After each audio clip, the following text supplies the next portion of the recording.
Hi guys, welcome back to our channel Dinesh in Videsh. So ఈరోజు మనము Indian passport ఎలా apply చేసుకోవాలో చూద్దాం. సో ఇప్పుడు మనకి ఇండియన్ పాస్పోర్ట్ లేకపోతే ఐల్స్ కానీ జిఆర్ఏ కానీ ఎటువంటి అబ్రాడ్కి సంబంధించిన ఎగ్జామ్స్ అయితే రిజిస్టర్ కూడా చేసుకోలేమన్నమాట. సో ఇండియన్ పాస్పోర్ట్ అప్లై చేసుకునేకి టోటల్ మనం 4 స్టెప్స్ అయితే ఫాలో కావాలి. ఫస్ట్ స్టెప్లో మనము పాస్పోర్ట్ సేవా కేంద్ర వెబ్సైట్లో రిజిస్ట్రేషన్ డీటెయిల్స్తో లాగిన్ అయ్యి మనం ఫామ్ ఫిల్ చేసి ఫీ పే చేసి మనము ఒక ఇంటర్వ్యూ డేట్ అయితే తీసుకోవాలి. సెకండ్ స్టెప్ ఇంటర్వ్యూ అన్నమాట. సో ఈ ఇంటర్వ్యూ పాస్పోర్ట్ సేవా కేంద్ర వెబ్సైట్కి మీరు ఏ డేట్ అయితే వాళ్ళు మీకు అలాట్ చేసినారో ఆ డేట్కి మీరు డాక్యుమెంట్స్తో అంతా అక్కడికి పోయి పాస్పోర్ట్ ఆఫీసర్ దగ్గర మీరు డాక్యుమెంట్స్ అన్నీ ఇచ్చి అక్కడ ఇంటర్వ్యూ అటెండ్ అయ్యి పాస్పోర్ట్ ఇంటర్వ్యూ క్లియర్ చేసుకున్నాక మీకు పోలీస్ వెరిఫికేషన్ ఉంటుంది. సో ఇది థర్డ్ స్టెప్. సో ఈ పోలీస్ వెరిఫికేషన్లో ఒకటి పోలీస్ అయినా మీ దగ్గరికి వచ్చి వెరిఫై చేయించుకోవచ్చు, లేదంటే పోలీస్ అయినా మిమ్మల్ని పోలీస్ స్టేషన్కి పిలిచి వెరిఫై చేయించుకోమనొచ్చు. సో వీటిల్లో ఏదైనా వాళ్ళకి రైట్స్ ఉంటాయన్నమాట, మనం సెలెక్ట్ చేసుకునేకి లేదు.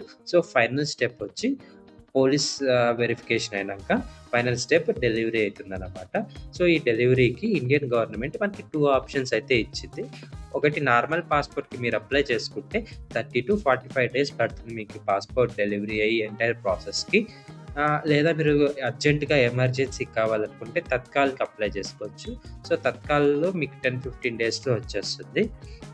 మళ్ళీ మీకు 2 టైప్ ఆఫ్ డాక్యుమెంట్స్ కావాలి. ఒకటి ఆధార్ కార్డ్, ఇంకోటి మీ 10th క్లాస్ మార్క్స్ షీట్ కానీ, లేదంటే మీ బర్త్ సర్టిఫికేట్ కానీ. మీరు 10th పాస్ అయితే మీరు ఒక టైప్ ఆఫ్ కేటగిరీ పాస్పోర్ట్ కింద వస్తారు. మీరు 10th పాస్ కాలేదంటే ఒక టైప్ ఆఫ్ పాస్పోర్ట్ కేటగిరీ కింద వస్తారు. సో పాస్పోర్ట్లో కూడా చాలా కేటగిరీస్ ఉంటాయి. ఇండియన్ డిప్లొమాట్స్కి different colour of passport, different type of passport ఉంటుంది. నార్మల్ సిటిజన్స్కి different type of passport. So 10th pass కాని వాళ్ళకి కానీ, అన్ఎడ్యుకేటెడ్ పీపుల్కి కానీ డిఫరెంట్ టైప్ ఆఫ్ పాస్పోర్ట్. అట్లా గవర్నమెంట్ ఎంప్లాయీస్, గవర్నమెంట్కి పనిచేసే వాళ్ళకి ఒక డిఫరెంట్ టైప్ ఆఫ్ పాస్పోర్ట్ ఉంటుంది. అవంతా మనము వెబ్సైట్కి పోయినప్పుడు డిస్కస్ చేద్దాం. సో ఇప్పుడు మనం పాస్పోర్ట్ సేవా కేంద్ర వెబ్సైట్కి పోయి స్టెప్ బై స్టెప్ ప్రాసెస్ చూద్దాం, ఎలా రిజిస్టర్ చేసుకొని ఎలా అప్లై చేసుకోవాలి. హాయ్ గైస్, ఇప్పుడు మనం పాస్పోర్ట్ సేవా కేంద్ర వెబ్సైట్లో ఉన్నాం. మీరు న్యూ యూజర్ అయితే కన్నా ఇక్కడ న్యూ యూజర్ రిజిస్ట్రేషన్ కింద క్లిక్ చేసి హోమ్ పేజ్లో సో ఈ డీటెయిల్స్ అన్నీ ఫిల్ చేయాలి. సో ఫస్ట్లో ఇది పాస్పోర్ట్ ఆఫీసే ఉంది. సెకండ్, మీకు నియరెస్ట్ ఏరియా ఏదైతే అది సెలెక్ట్ చేసుకొని మీ సర్నేమ్ ఇక్కడ టైప్ చేయాలి. సర్నేము మీ ఇంటి పేరు, దానిపైన గివెన్ నేము మీ పూర్తి పేరు, మళ్ళీ మీ డేట్ ఆఫ్ బర్త్ ఈ బటన్ పైన క్లిక్ చేసి మీది ఏదైతే డేట్ ఆఫ్ బర్త్ ఉంటే అది సెలెక్ట్ చేసుకోవాలి. మీ ఈమెయిల్ ఐడి ఇక్కడ టైప్ చేయాలి. సో మీ ఈమెయిల్ ఐడిని లాగిన్గా ఉండొచ్చు అని అడుగుతుంది. సో ఆ లాగిన్ మీరు ఈ ఎస్ అని నొక్కితే కానీ అదే ఈమెయిల్ ఐడి కింద వస్తుంది ఇక్కడ. సో నెక్స్ట్ మీ పాస్వర్డ్ అడుగుతుంది. సో ఇక్కడ మీ పాస్వర్డ్ చెప్పి మీకు ఏదన్నా పాస్వర్డ్ని కన్ఫర్మ్ చేసి నెక్స్ట్ హింట్ క్వశ్చన్, మీరు ఏదైనా హింట్ క్వశ్చన్ ఇస్తే కన్నా నెక్స్ట్ మీకు ఒకవేళ పాస్వర్డ్ మర్చిపోయినా మీ అకౌంట్ ఎక్కడైనా పోయినా కానీ రికవర్ చేసుకునే హెల్ప్ఫుల్ అవుతుంది. ఆ హింట్ క్వశ్చన్కి ఆన్సర్ ఇక్కడ టైప్ చేసి ఈ క్యాప్చా కోడ్ ఇక్కడ టైప్ చేసి రిజిస్టర్ చేసుకోవాలి. సో రిజిస్టర్ చేసుకున్నాక మళ్ళీ మనము హోమ్లోకి పోయి నేను ఆల్రెడీ ఎగ్జిస్టింగ్ యూజర్ కాబట్టి అది ఆల్రెడీ లాగిన్ అయిపోయింది అనమాట.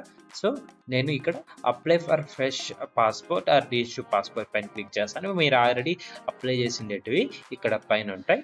సో మనం ఫ్రెష్ పాస్పోర్ట్కి అప్లై చేసుకుంటున్నాం కాబట్టి దీనిపైన నొక్కి సో నెక్స్ట్ ఫ్యూ థింగ్స్ చూపిస్తుంది.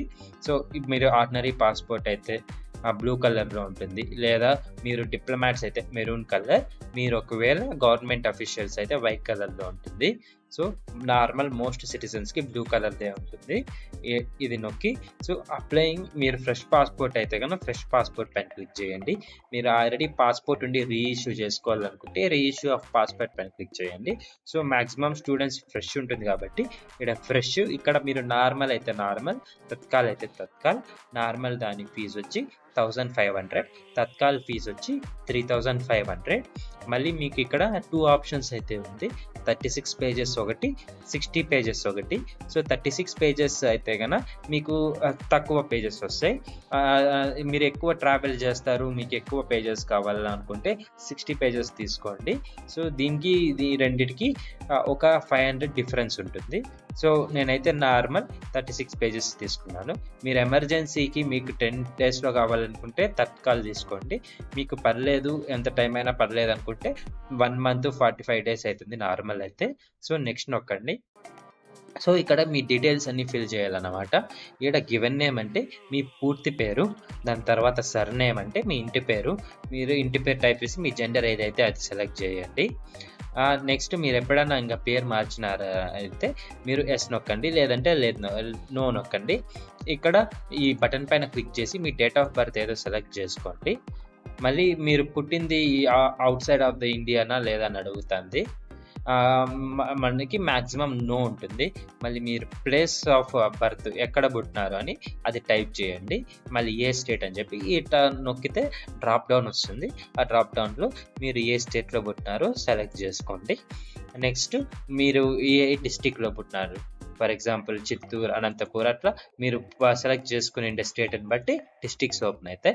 మళ్ళీ మీ మ్యారిటల్ స్టేటస్, మీరు సింగల్, విడోనా, అట్లా డిఫరెంట్ మ్యారీడా అటు ఉంటాయి, అది ఒకటి సెలెక్ట్ చేసుకోండి. మళ్ళీ సిటిజన్షిప్, మీరు బై బర్త్ మీరు ఇండియన్ సిటిజన్ అయినారా. రిజిస్ట్రేషన్ ఆర్ నేచురలైజేషన్ అంటే ఇప్పుడు అబ్రాడ్లో ఉన్న వాళ్ళు కూడా ఇండియన్ సిటిజన్స్ కావచ్చు అనమాట, ఎన్ఆర్ఐస్. ఒక 14 years ఉంటే కన్నా వాళ్ళు నేచురలైజేషన్ ప్రాసెస్ ద్వారా ఇండియన్ సిటిజన్స్ అవుతారనమాట.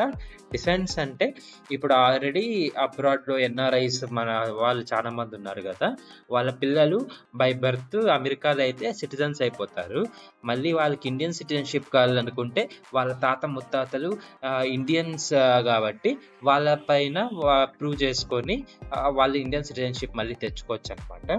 సో మీరు ఏదైతే ఆ కేటగిరీ సెలెక్ట్ చేసుకోండి. మీ పాన్ కార్డు నెంబరు ఇక్కడ టైప్ చేయాలి. అది కంపల్సరీ ఏం కాదు, ఆప్షనల్. మీ ఓటర్ ఐడి కూడా ఆప్షనల్.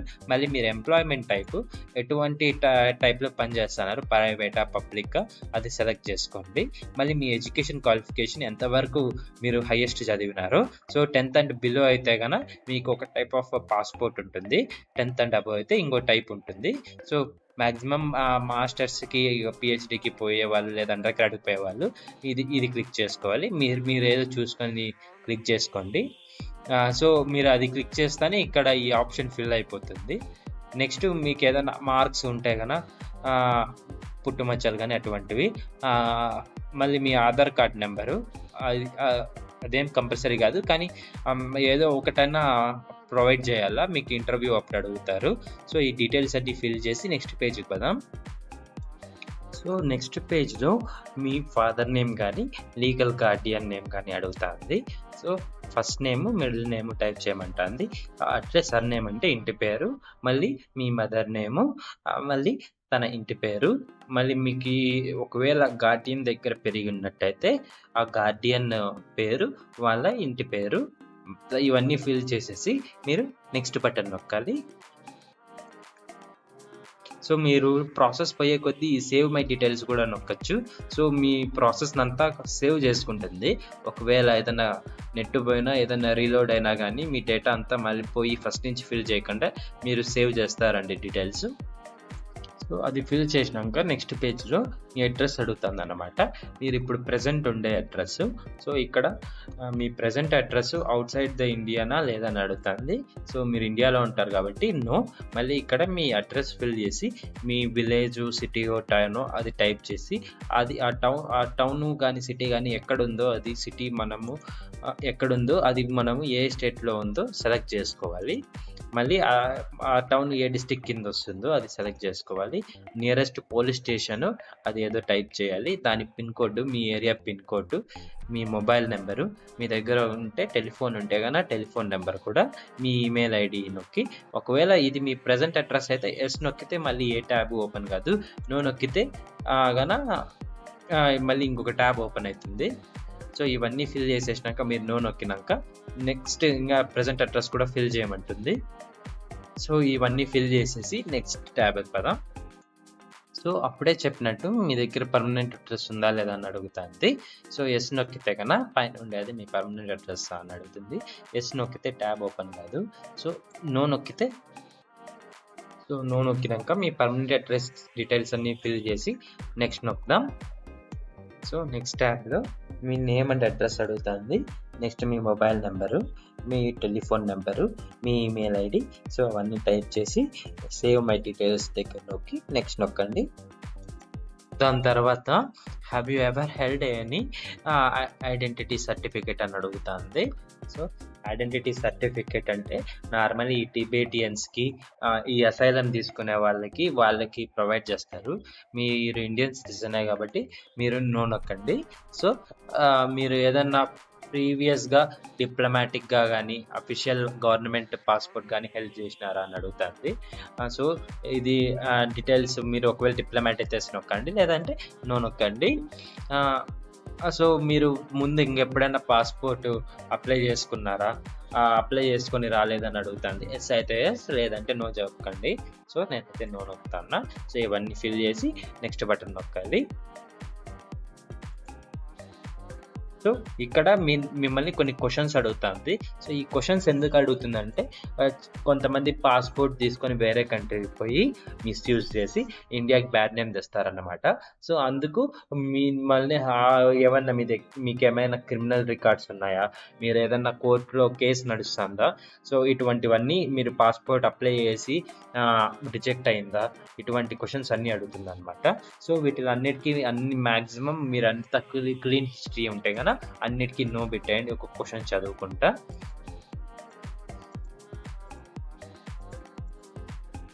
మీకు ఏదన్నా ఉండి మీరు క్వశ్చన్ చదవకుండా నో పెడితే మళ్ళీ ప్రాబ్లం కావచ్చు. మీ పాస్పోర్ట్ ఇన్వాలిడ్ అయిపోతుంది లేదా రివోక్ అయిపోతుంది. సో మీరు ఒకటి చదువుకొని పెట్టండి అనమాట. సో లాస్ట్ ట్యాబ్లో మీరు ఇంతవరకు ఫిల్ చేసిన డీటెయిల్స్ అన్నీ చూపించి కరెక్టా కాదా వెరిఫై చేయమంటుంది. సో మీరు ప్రూఫ్ ఆఫ్ బర్త్ కోసం మీ 10th క్లాస్ సర్టిఫికేట్ కానీ మీ బర్త్ సర్టిఫికేట్ కానీ మీరు ఒకటి ఇక్కడ ఉండే లిస్ట్ ఒకటి సెలెక్ట్ చేసుకొని అది అప్లై చేయండి. డ్రైవింగ్ లైసెన్స్ కానీ ఏదో ఒకటి, బర్త్ సర్టిఫికేట్ కోసం, ప్రూఫ్ ఆఫ్ బర్త్ కోసం, మీరు ఉండే అడ్రస్ కోసం ఆధార్ కార్డు కానీ ఏదైనా డ్రైవింగ్ లైసెన్స్ కానీ ఏదైనా బర్త్ సర్టిఫికేట్ కానీ ఏదో ఒకటి సెలెక్ట్ చేసుకొని మీరు అక్కడ సెలెక్ట్ చేసుకోవాలి. మరి దాని తర్వాత మీరు ఇప్పుడు ఏ ప్లేస్ నుంచి చేస్తున్నారు టైప్ చేసి ఐ అగ్రీ నొక్కి ఇక్కడ ప్రివ్యూ అప్లికేషన్ నొక్కితే కనుక మీరు ఇంతవరకు ఫిల్ చేసిండే డీటెయిల్స్ అన్నీ చూపిస్తుంది. దాని తర్వాత సబ్మిట్ ఫామ్ నొక్కి మీరు నార్మల్ అయితే నార్మల్ పాస్పోర్ట్ ఫీకి 1500, తత్కాల్ అయితే కనుక 3500 పే చేయాలన్నమాట. సో ఈ ఫీ పే చేసేయండి. లాస్ట్ సెల్ఫ్ డిక్లరేషన్, దీని తర్వాత ఫీ పే చేయడమే. సో ఇప్పుడు మీరు పాస్పోర్ట్ అప్లై చేసేసినారు. నెక్స్ట్ స్టెప్ గురించి వరకు మీరు పాస్పోర్ట్ ఎలా అప్లై చేయాలో చూసినారు కదా, పాస్పోర్ట్ కే సేవా కేంద్ర వెబ్సైట్లో. సో సెకండ్ స్టెప్ వచ్చి మీరు మొత్తం ప్రాసెస్ అయిపోయినాక పీపీఐ చేసినాక మీకు ఒక ఫామ్ వస్తుందన్నమాట, అప్లికేషన్ ఫామ్.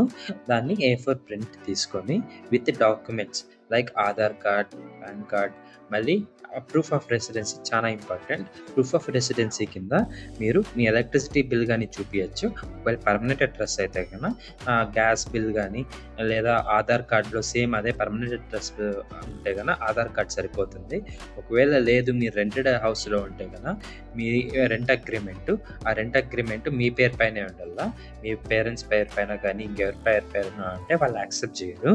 ఆ రెంట్ అగ్రిమెంట్ లేకపోతే మీ పేరు పైన మీ బ్యాంక్ స్టేట్మెంట్ తీసుకొని పోవచ్చు. కానీ బ్యాంక్ స్టేట్మెంట్ అటెస్టెడ్ అయి ఉండాలా. బ్యాంక్ స్టేట్మెంట్లో మీ ఫోటో ఉండాలా. దాంతోపాటు బ్యాంక్ మేనేజర్ స్టాంప్ కానీ సిగ్నేచర్ కానీ ఉండాలా. కుదిరితే 2 ఉండాలి.